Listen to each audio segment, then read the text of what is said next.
There are some weirdly specific things that I was terrified of as a child with both OCD and anxiety that fed into one another.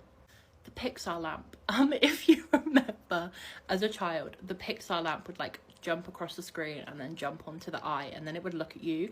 I had to freeze when it looked at me, and I was absolutely terrified of it when it looked at me. I couldn't move, I couldn't breathe, I couldn't do anything while that lamp was looking at me, from fear of, I genuinely don't know, but I was just so scared of it looking at me that I froze. Another very similar one was fans looking at me.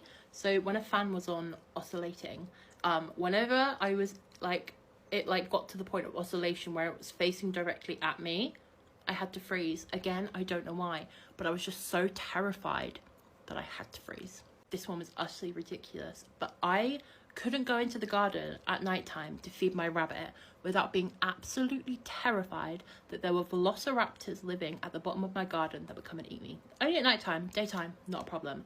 Nighttime, terrified. I had like woodland at the bottom of my garden. It was like patio, big bit of green, woodland at the bottom, and I was terrified there were velociraptors at the bottom of my garden. Couldn't tell you why.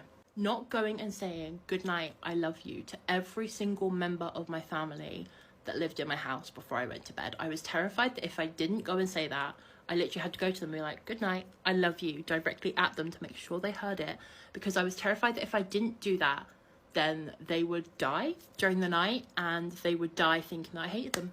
House fires was a massive, massive fear for me as a child. I used to have nightmares about them all the time, and I used to have a little backpack put next to my window every night I went to bed, with all my favourite things in them. In case I had to jump out my window, I could take that backpack with me and I wouldn't lose my favourite things.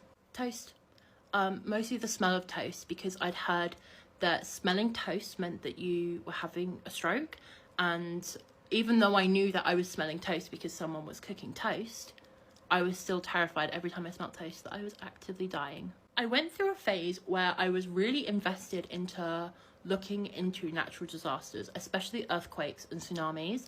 So when the tsunami happened in Japan, I was terrified that I'd caused it by thinking about them, that I'd brought it in, I'd manifested it into existence, because I like looked into tsunamis and earthquakes so much that they were like, you thought about that so much, it's brought it and it's made it real.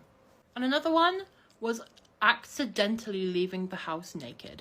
That was a massive thing of mine. I used to have this ritual where I would have to check in the mirror and physically touch my clothes, like I think at one point it was 100 times, to check that I wasn't actually